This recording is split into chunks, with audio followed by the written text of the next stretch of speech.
Stephen Colbert's show has been canceled. It's great. Great news, is it not? This is incredible on so many levels, and I'm going to column on this for the Mail. But so I was reading. There's this this is such a New York Times way to cover it.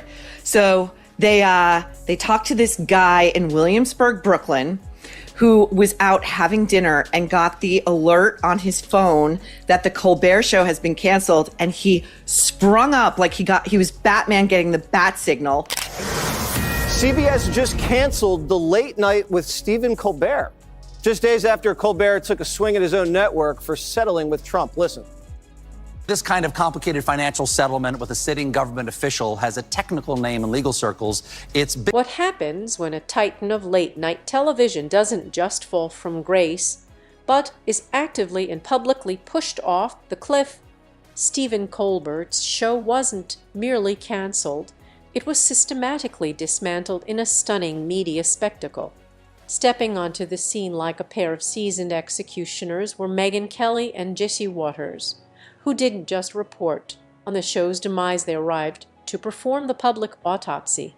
In a takedown that was as merciless as it was meticulous, they peeled back the curtain on what they described as a crumbling empire built on a foundation of canned laughter, insufferably smug monologues, and punch lines so painfully predictable you could set your watch to them. This wasn't a gentle roast among colleagues. It was a brutal, no-holds-barred reckoning. With the razor-sharp wit of a prosecutor and the brutal precision of a demolition expert, they methodically tore through the carefully constructed illusion of relevance that Colbert had desperately clung to for years. If you thought the era of late-night television was already on life support, what they unveiled was the moment the plug was pulled for good. Look, he's a terrible man. I really think he's just not a good guy. I mean, he completely took that show, which was a great sort of platform in nighttime television, and the Ed Sullivan Theater, and completely drove it into the ground. He had originally been at Comedy Central, where he was more comedy. And when he moved over to CBS, he decided to be more pundit. He desperately wanted to be Keith Olbermann. And guess what? Keith Olbermann is a failure. And now so are you, Stephen Colbert.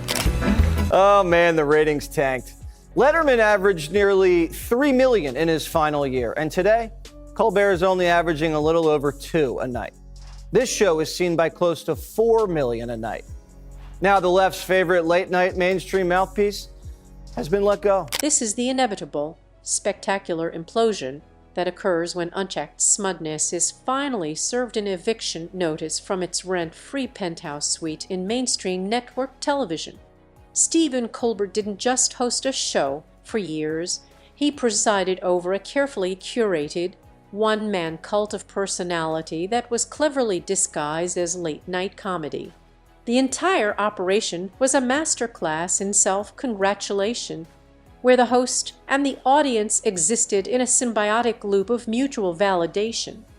The only truly baffling punchline in the end was the staggering amount of time it took for an executive at CBS to finally glance at the cratering ratings, scratch their head, and ask the question that millions of Americans had been wondering for years: wait a minute, are we still paying for this to be on the air? The answer, it turned out, was a resounding and long overdue no. On his heels by this, and he's not really sure how to go after Vice President Harris. He knew his attack lines on President Biden. He really has struggled with how to go after someone who's 20 years younger than him, who is a different gender, a different race. It's kind of been this moment where he has not been able to coalesce around a single attack line.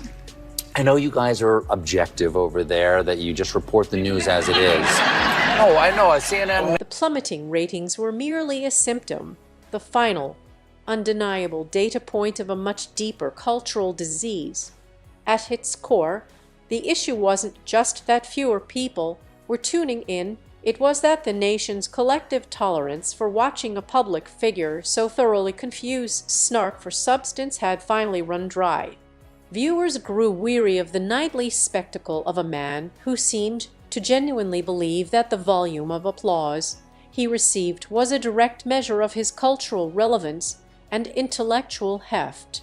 The entire broadcast had devolved into a feedback loop where performative outrage was mistaken for wit, and political agreement was treated as the pinnacle of comedic achievement, leaving a vast, silent majority of the country completely alienated.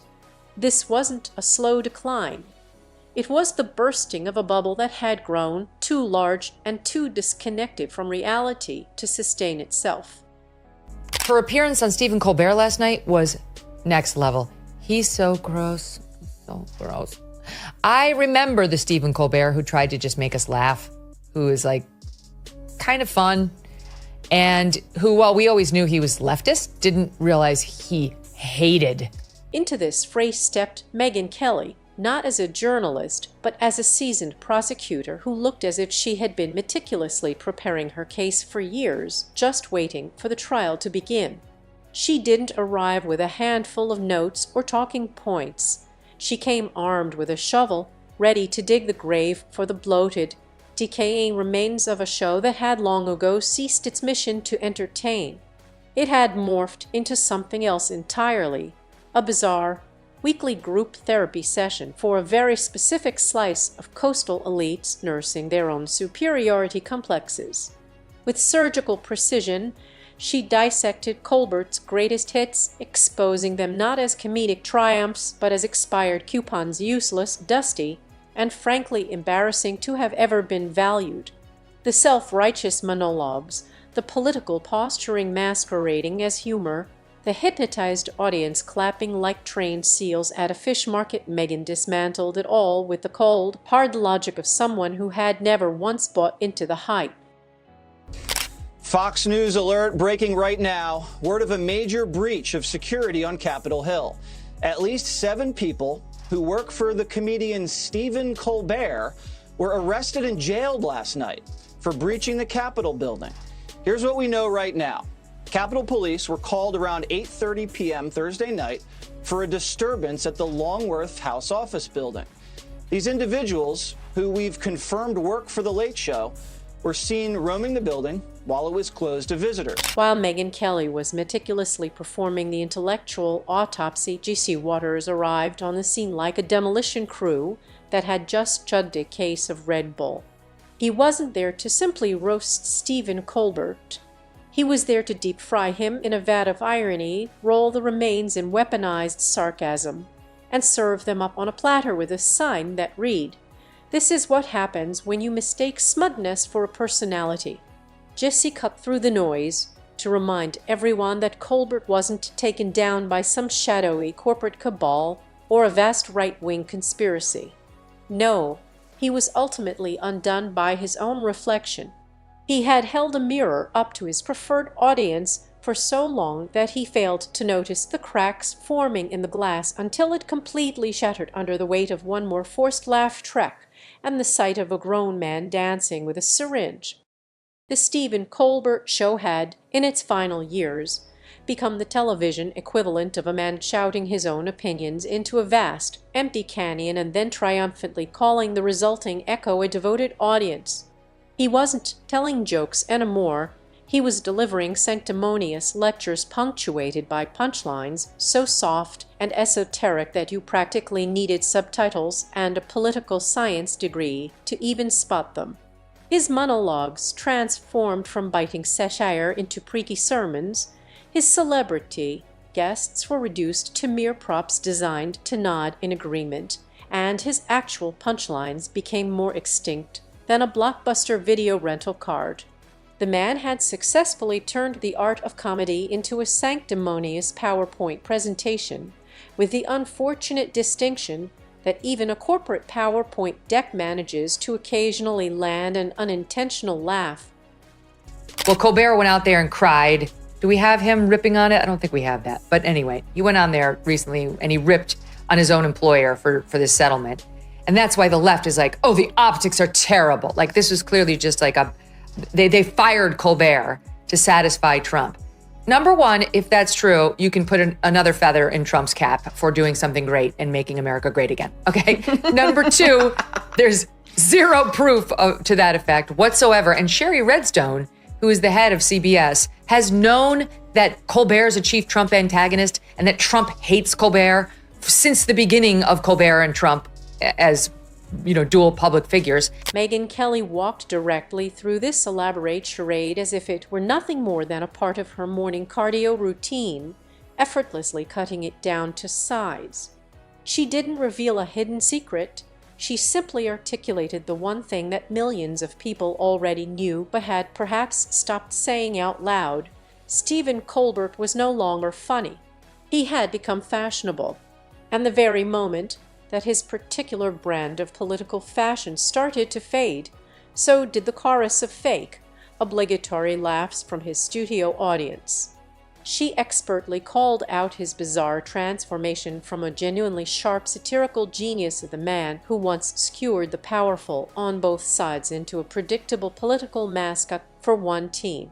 He had become someone who genuinely believed that displaying moral outrage was a viable substitute for comedic timing, and that clapter the sound of an audience applauding in agreement rather than laughing in delight was the new gold standard of comedy.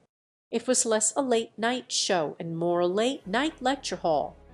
Meanwhile, Jesse Waters stood over the smoldering crater of what used to be Colbert's ratings and simply asked the most obvious question of all: who was this show even for anymore?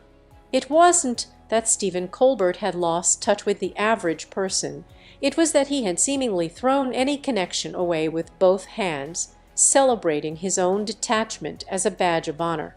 He had journeyed from brilliantly parroting self-important political pundits to becoming one himself, but without any of the natural charisma or the basic courage to actually engage in a debate with anyone who held a dissenting opinion. Instead, he retreated further and further behind the impenetrable safety net of his teleprompter, the canned laughter of his audience, and a parade of celebrity guests who were often more out of touch with reality than a dial-up modem. Jesse didn't even need to break a sweat. Every single line of critique practically wrote itself. Watching a typical Colbert performance had become like watching someone read from a joke book while trapped inside an echo chamber made of kale, NPR tote bags, and suffocating self-importance. There are quite a few billionaires who support you. You are from Northern California, after all, where they grow them in fields out there. Who's your favorite billionaire? Because we all have a favorite billionaire. On three. 1, 2, 3. Oprah. I'm sorry. I claimed Oprah. You can't take her now. What's happened to him is what happens to virtually every news personality and late night personality and host of popular shows, podcasts, etc., which is they start getting invited to parties with Jennifer Aniston. Megyn, ever the strategist, meticulously traced the show's precipitous decline back to the precise moment that Stephen Colbert stopped trying to entertain a broad audience and started trying to impress a very specific and very small one. But impress who exactly? A shadowy panel of New York Times columnists? A faculty committee at a woke art school? Perhaps it was just his own therapist. It remains anyone's guess. But somewhere along that journey, the man who once possessed the rare talent of making even conservatives laugh while he was actively mocking them, transformed into the guy who made almost no one laugh unless they were trying desperately to signal how progressive and enlightened they were. Jesse then took the critique a step further, comparing Colbert's elaborate sketches to the kind of interpretive dance routines you might see at a vegan poetry slam. Every single joke was a convoluted think piece. Nothing quite screams comedy like watching a grown man in a $1,000 suit dance awkwardly next to a cartoon virus while crooning about vaccine statistics.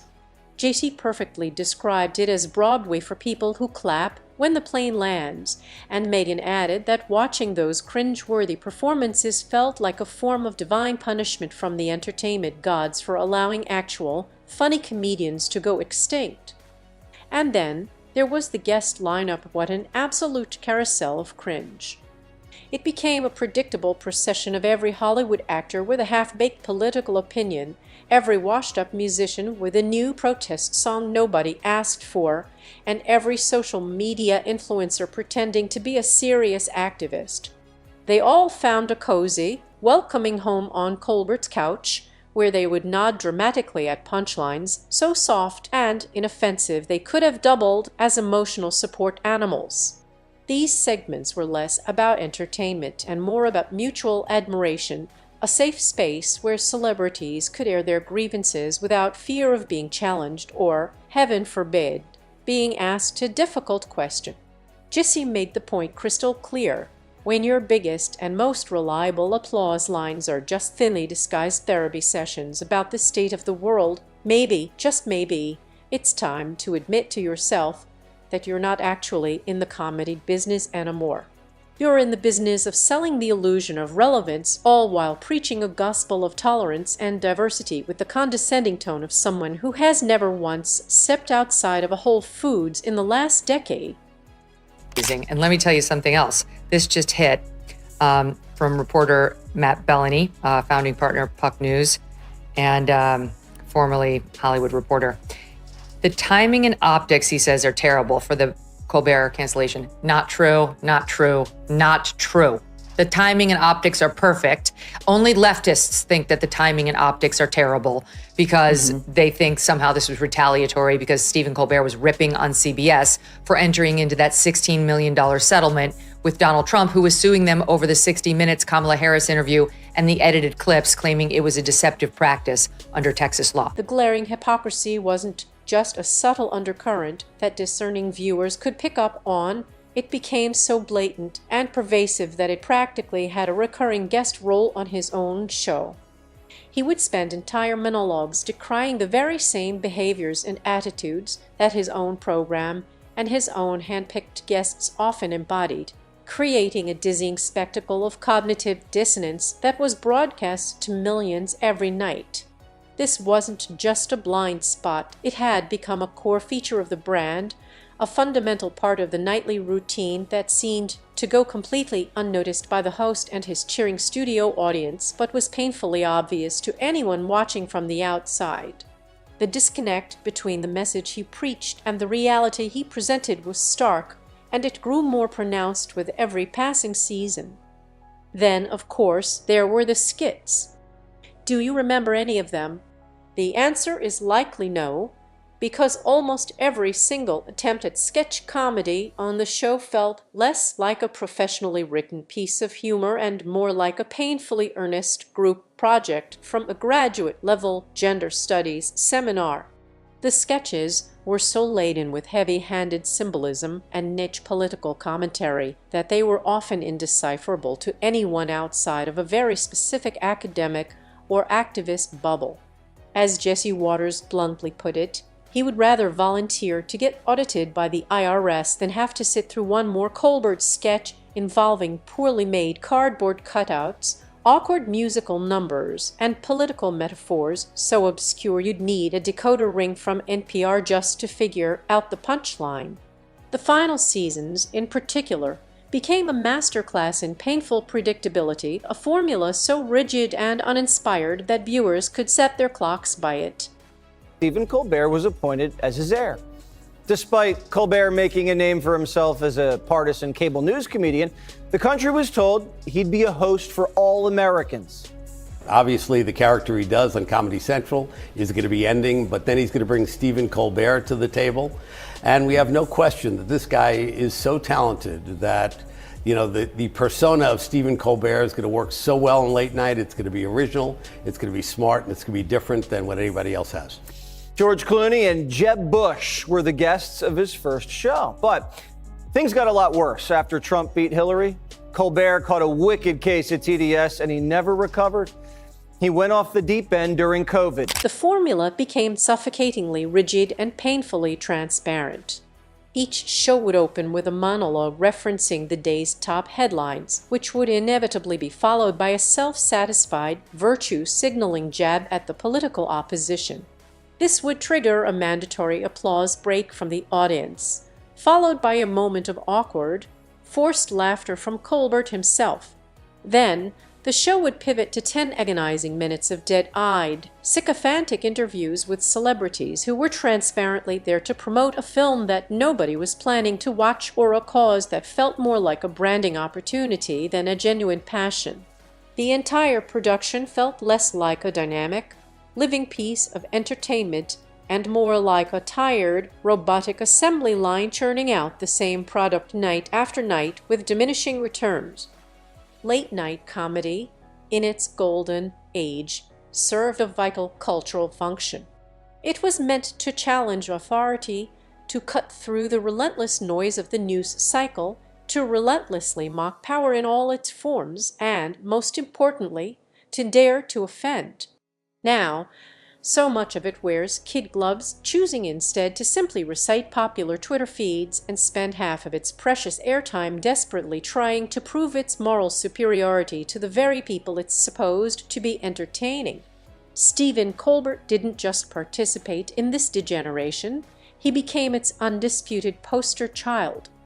He was a walking, talking, joke-telling obituary for what used to be a fearless and vital art form, a monument to the death of edgy, risk-taking comedy. They were paying him $15 million a year for that nonsense that we just witnessed, for him to dance around with vaccine needles during the COVID pandemic, which we all knew was controversial, but no, the left had decided that they were some sort of Eucharist. And for $15 million a year on a show that's losing $40 million a year, he had to see the writing on the wall. In fact, you could make a good argument that he went out there on that Monday and did that so he would have something to point back to as why he got fired, when he knew all along his ratings were totally shitty and he didn't know how to book for late night. His guest, the last night he was on, Maureen, this is late night television. You get a Tom Cruise, right? You get The Rock. You get Julia Roberts or Sydney Sweeney. That is how you do late night TV.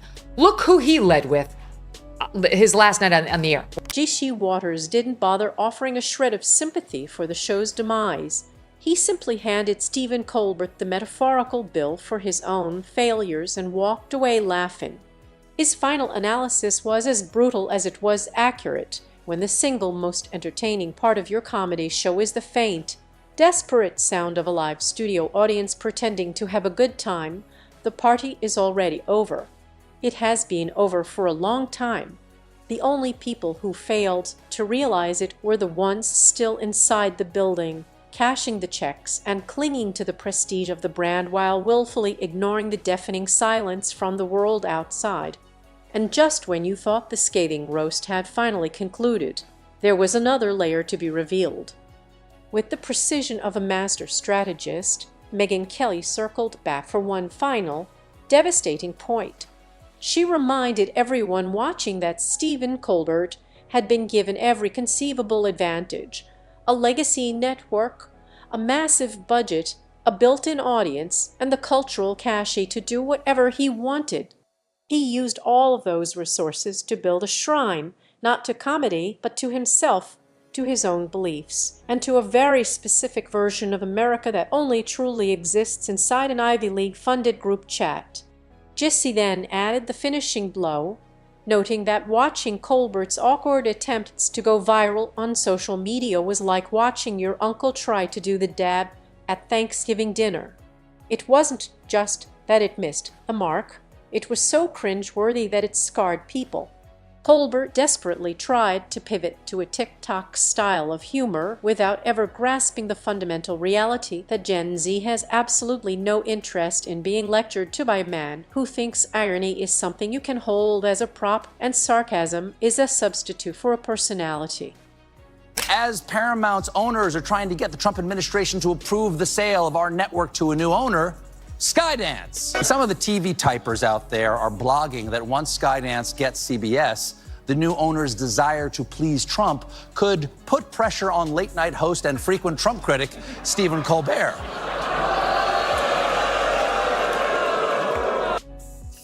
The network claims it was a purely financial decision, and Colbert's last show will be next spring. So Clay is... There was no dramatic comeback tour announced, no buzz about a potential reboot, just a profound and telling silence. It's the kind of deep, empty silence that inevitably follows a show that completely forgot who it was and, more importantly, who it was for. This wasn't a silence imposed by the network.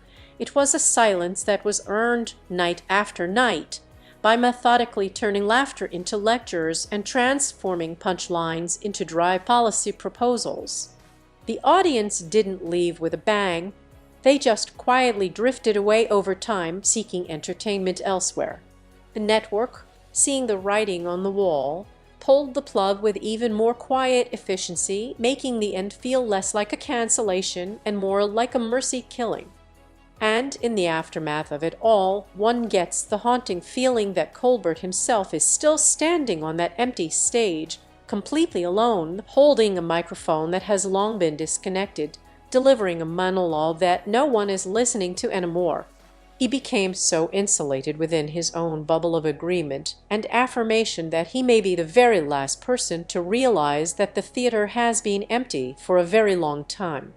The lights are off, the crew has gone home, and the world has simply moved on without him, leaving him to perform for an audience that exists only in his memory. Report here. It's not for his prelude, with which I disagree. He says he says Colbert's show costs more than $100 million a year to produce and is losing more than $40 million a year. That's unbelievable. So net, it takes in about 60. It's losing $40 million a year. He writes CBS execs had been mulling for a long time whether to pull the plug. Megyn Kelly closed the book on the Colbert era with a theatrical flair. She didn't just report on the show's cancellation with detached journalistic objectivity. She actively celebrated it as a positive and necessary development for the culture. Her argument was that perhaps now, with the monolithic, preaky presence of Colbert finally removed from the late-night landscape, there might finally be enough oxygen in the room for real, authentic comedy to breathe again. His departure wasn't just an ending, in her view. It was a new beginning, a chance for the entire genre to reset and rediscover its purpose. What could emerge in its place is real comedy, the kind that is dangerous, brutally honest, beautifully flawed, and, above all else, actually funny. It would be a welcome departure from the sanitized, committee-scripted, virtue-laced speeches that are wrapped in expensive studio lighting and cynically framed as humor. Jesse Waters nodded in sarcastic agreement, suggesting that perhaps Stephen can finally pursue his one true calling, lecturing retired Prius owners at exclusive political brunches, or maybe leading mindfulness retreats for out-of-work social justice activists. And believe it or not, this story is far from over, because as long as there are so-called comedians who believe that applause is the same as a laugh and that scolding your audience is a form of entertainment, the great roast will inevitably go on. Stephen Colbert might be officially off the air, but the powerful aftershocks of his show's spectacular collapse are still echoing through the crumbling ruins of what we once called late-night television. His legacy is now firmly cemented as a cautionary tale, one wrapped in cue cards and dressed in a perpetually smug smirk. Megyn Kelly, it seems, is far from done. She is practically rewriting the entire comedy syllabus for a new generation, using Colbert's downfall as the definitive what not to do chapter.